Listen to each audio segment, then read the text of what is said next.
Hello friends, welcome to Krishna automation. मैं गोपाल सिंह। आज हम फानुक पीएलसी के इनपुट आउटपुट वायरिंग की डिटेल डिस्कस करेंगे कि वायरिंग कैसे, हमारी इनपुट की वायरिंग कैसे आती है और आउटपुट की वायरिंग कैसे जाती है। तो मैं आपको ये फानुक का सिस्टम दिखा देता हूँ। OI-TC लिखा है, देखो ये फानुक का सिस्टम है ना। और जो भी अब ये इनपुट आउटपुट की वायरिंग का जो सेशन चल रहा है वो सभी स्टूडेंट देख लें। यहाँ पे ये CNC कंट्रोलर है, देखो आप देख रहे हो, ये मेन कंट्रोलर है। और मैं आपको कंट्रोलर के साथ साथ पहले एक बार दिखा देता हूँ, यहाँ पे बोर्ड पे समझा देता हूँ, थोड़ा ओवरव्यू दे देता हूँ और वायरिंग कैसे आएगी इसको मैं एक बार समझा देता हूँ। देखो आ जाओ, ये हमारा फील्ड इनपुट जो आ रहा है, डिजिटल इनपुट, वो हमारे इस रिले बोर्ड में आएगा। इस रिले बोर्ड में इस पे लिखा है E1 N1, देखो E1 N1 लिखा है। ये रिले बोर्ड है E1 N1, जिसमें ये तो है इनपुट 24 इनपुट हैं ये और 16 आउटपुट हैं, ठीक है। इस E1 N1 रिले बोर्ड में ये हमारा देखो E1 N1 लिखा है। सभी गौर से देखेंगे, सभी स्टूडेंट E1 N1 लिखा है। अब ये देखो यहाँ पे ये हमारा इनपुट और आउटपुट का जो E1 N1 बोर्ड है, E1 N1, ये हमारा यहाँ पे ये हमारा IO मॉड्यूल है, जो मैंने बताया था IO मॉड्यूल जो PLC के लिए जाएगा, IO मॉड्यूल, वो ये IO मॉड्यूल है। तो ये कनेक्शन यहाँ पे CE56 और CE57 दो कनेक्शन आएंगे। तो E1 N2 जो है ना, देखो E1 N2 ये केवल इनपुट्स का बोर्ड है, इसमें केवल इनपुट है। तो हमारे पास दो बोर्ड है, एक E1 N1 और दूसरा E1 N2। ये E1 N2 है, तो इससे हमारा ये E1 N2 का जो कनेक्शन है, ये देखो E1 N2 लिखा है ना। ये E1 N2 हमारा सीधा यहाँ CE57 पे यहाँ पे आ गया। ये दोनों कनेक्शन जो आ रहे हैं, ये मेन IO मॉड्यूल है। इस IO मॉड्यूल को सीरियल कम्युनिकेशन के साथ JD1A और JD1B, देखो JD1A, देखो 1A दिख रहा है JD, और ये JD1B, ये वाला, ये दोनों जो है ना सीरियल कम्युनिकेशन के साथ केबल आ रही हैं। और JD1A और JD1B ये दोनों केबल जो है ना, ये हमारी कंट्रोलर को जाएंगी, CNC कंट्रोलर, ठीक है। ये पावर सप्लाई है और ये JA3 है, ये वाला, ये हमारा ये MPG का है JA3, ठीक है ना। ये MPG का है JA3, ठीक है। अब मैं आपको बता देता हूँ, ये CNC का कंट्रोल पैनल है मशीन का।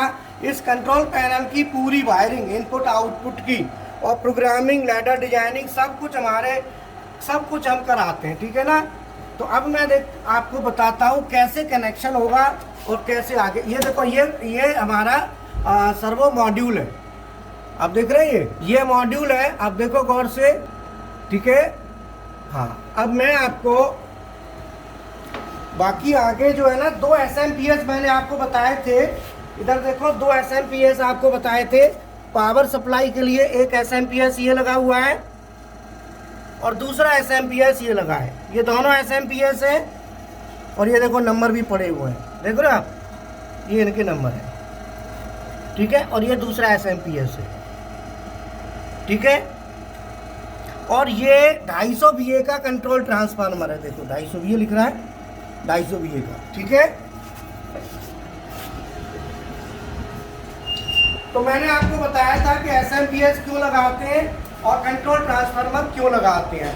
24 वोल्ट DC चाहिए तो हम SMPS लगाएंगे और 220 वोल्ट AC चाहिए तो कंट्रोल ट्रांसफार्मर लगाएंगे। अब मैं जो कनेक्शन पे आपको बताता हूँ, JD1A और JD1B दोनों कनेक्शन हमारे यहाँ पे देखो, इधर आओ। JD1B जो IO इनपुट आउटपुट का बोर्ड है, उससे JD1B हमारा CNC को जा रहा है सीधा, और JD1A ये हमारा MCP को जा रहा है। और ये हमारा CE56 कनेक्शन है, और ये C56 और ये C57। ये फानुक का जो एक्सटर्नल IO होते हैं उसके लिए CE56 और C57 होता है, ये मैनुअल में दिया होता है, ठीक है ना। तो इसके पूरी वायरिंग कैसे होती है वो पूरा बताते हैं। अब मैं यहाँ से मान लो जैसे हमारे पास कोई इनपुट है, जैसे मान लो हमारे पास कोई बटन है, CNC स्टार्ट की बटन है, तो ये हमारा CNC स्टार्ट। अब CNC स्टार्ट बटन का जो सिग्नल जाएगा वो X में जाएगा। X में मान लो हमने 5.0 ले लिया, ठीक है। अब ये हमारा X 5.0, ये E1 N1 यहाँ पे जाएगा। X आ गया हमारा इनपुट। अब ये इनपुट यहाँ पे आके, यहाँ पे ये फ्लैट केबल है, इस केबल के थ्रू यहाँ से ये सीधा यहाँ पहुंच जाएगा, ठीक है। यहाँ से अब इस बोर्ड में जितने भी हमारे डिजिटल इनपुट आ रहे हैं वो सभी इनपुट इस बोर्ड के अंदर आएंगे, इस बोर्ड से होते हुए आईओ मॉड्यूल में पहुंचेंगे। जब ये इनपुट यहाँ पहुंच जाएंगे, यहाँ से फिर ये बोर्ड में क्या होगा कि जितने भी डिजिटल इनपुट हैं वो सभी डिजिटल इनपुट इसके थ्रू JD1B और ये इसके थ्रू हमारे क्या है, इसके साथ कम्युनिकेट होंगे जो CNC IO लिंक है, जो कंट्रोलर का है। देख रहे हो आप?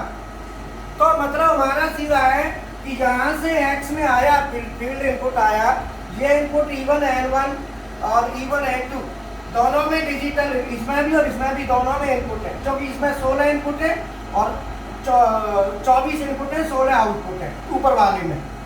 तो अब ये हमारे जब यहाँ पहुँचते हैं तो C56 यहाँ पे जाके जितने भी डिजिटल इनपुट हैं वो सब काय में कन्वर्ट हो जाते हैं, कम्युनिकेशन के थ्रू सीधे हमारे इसके साथ कम्युनिकेट होंगे। यही कंट्रोलर है मेन। इस कंट्रोलर तक हमारा वायरिंग कनेक्शन जाना होता है। अच्छा, अब जो हमारा निकलेगा आउटपुट, वो आउटपुट हमारा यहाँ से जाएगा और इस पे आएगा आईओ मॉड्यूल पे, कंट्रोलर से आईओ मॉड्यूल पे आएगा कम्युनिकेशन के थ्रू। बोलो, कम्युनिकेशन के थ्रू आएगा और यहाँ से फिर हमारा जो आउटपुट हमारा जो इस आईओ मॉड्यूल में आ जाएगा। आईओ मॉड्यूल से फिर हमारा आउटपुट जो है ना वो आ जाएगा इस पे, इस बोर्ड पे। जो आउटपुट हमारा आएगा, जैसे हम बात करें इनपुट तो इधर गया, तो ये हमारा गया डिजिटल इनपुट, डिजिटल इनपुट, और हमारा आया डिजिटल आउटपुट। अब ये डिजिटल आउटपुट यहाँ से तो कम्युनिकेशन के थ्रू आ रहा है, बट ये यहाँ से डिजिटल में कन्वर्ट होके और हमें यहाँ मिल रहा है, और यहाँ से हमारा फील्ड में जाता है। मान लो ये कॉन्टैक्टर की कॉइल है, जैसे कोई भी मान लो कूलेंट ऑन, हाइड्रोलिक ऑन, कोई भी ले लो। मान लो हमने हाइड्रोलिक ऑन, हाइड्रोलिक ऑन, तो ये हमारा आउटपुट जो आएगा वो वाई में आएगा। क्या में आएगा? वाई में। तो मान लो ये वाई 5.4 ये आउटपुट है। तो जो हमारा डिजिटल इनपुट है उसकी एड्रेसिंग चलेगी एक्स में, ठीक है, और आउटपुट जो निकलेगा वो निकलेगा हमारा वाई में। ये हमको ध्यान रखना है, ठीक है ना। ये दोनों हमको ध्यान रखने हैं, एक्स और वाई। तो दोनों को ध्यान रखने, इसके लिए हम क्या करेंगे कि दोनों आउटपुट हमें, इनपुट आएगा एक्स में और वाई में निकलेगा हमारा आउटपुट। तो हमारा इस तरीके से फानुकी पीएलसी का जो वायरिंग है, हम आपको मैं आपको बता दूं, हमारे पास ladder designing, wiring, troubleshooting, alarms, parameters, fault finding, पूरा जो है ना हम कवर अप करते हैं। और ये साथ ही साथ पीएलसी हमारे पास 7 मेक की पीएलसी है, Delta, Siemens, Mitsubishi, Omron, Allen Bradley, Fanuc, Schneider. और इसके साथ साथ हमारे पास, वहां से ऑन कर दो। अब जैसे ये बटन है, देखो ये बटन डिजिटल इनपुट जाएगा, ये डिजिटल इनपुट यहाँ से जाएगा, ये सीधा जो मैंने बताया था उस तरीके से प्रोसेस करेगा, ठीक है ना।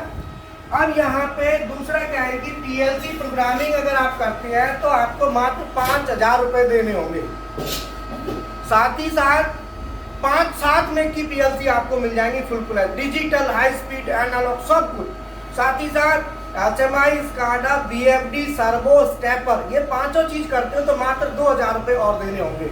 हाइड्रोलिक न्यूमेटिक करते हो 1,000 रुपये और देने, और CNC मेंटेनेंस को करते हो तो 1,000 रुपये देने होंगे। अगर CNC में फानुक का लैडर डिजाइनिंग सीखना है तो उसके चार्ज शायद 1,500-2,000 रुपये शायद होंगे, आई थिंक। तो ये बहुत ही चार्जेस कम है, और अगर आप साथ में ये कई चीज़ें मिलके करते हैं तो अमूमन मैं समझता हूँ 7,000 के समथिंग में कवर अप हो जाता है। 6,000 7,000 में आप आराम से कर सकते हैं। तो ये चार्जेस कम इसीलिए रखे गए हैं कि हर कोई सीख सके। साथ में CNC BMC प्रोग्रामिंग के कोर्स हैं, CNC BMC दोनों के प्रैक्टिकल मात्र 4,000 रुपये में, और इंडस्ट्रियल ड्राइंग की स्टडी करना और इसके लिए 1,000 रुपये और लेते हैं, तो टोटल 5,000 पड़ता है। साथ ही साथ यदि आप इसी में आपका डेल कैम और ऑटो कैड करते हो तो दोनों का 1,000 रुपये और देना होगा। तो इस तरीके से चार्जेस बहुत लिमिटेड है, कम है, आप आराम से ज्वाइन कर सकते हैं। फैसिलिटी आपको सब तरीके से, देखो मेरा पूरा टाइम इसी में डेडिकेटेड है, मैं फुल टाइम आपके साथ डेडिकेटेड हूँ। जितना फ़ायदा हो सके आप लोग उठाएं। बाकी मैं PLC की लैब और BMC लैब भी दिखा देता हूँ आपको, ठीक है ना। ये BMC लैब है, ठीक है, ये BMC मशीन है, ठीक है, देख लो ढंग से देखो। और मैंने बताया था कि CNC BMC दोनों मिला के केवल 4,000 रुपये में, फिर कह दिया मैंने, ठीक है। बस ड्राइंग करोगे तो 1,000 रुपये ड्राइंग का और लगता है, 5,000 पड़ेगा। डेल कैम ऑटो कैड का 1,000 और देना है, करना है तो, ना करना मत करना, तुम्हारी इच्छा है। और दूसरा क्या है कि ये यहाँ मैडम है एडमिशन के लिए विशाल सर के साथ टीम में। हेलो करो, हाँ जी, ये अपना PLC सेक्शन है, पूरा PLC का, और बाकी सेक्शन है आपको हम बताते रहते हैं, ठीक है।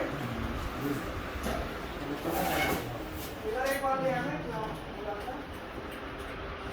हमारा तो अब अगली क्लास स्टार्ट हो रही है। ये CNC की क्लास है, ये स्टार्ट हो रही है, ठीक है ना। ये बच्चों को दिखा दो, ये क्लास आ चुकी है आगे, ठीक है।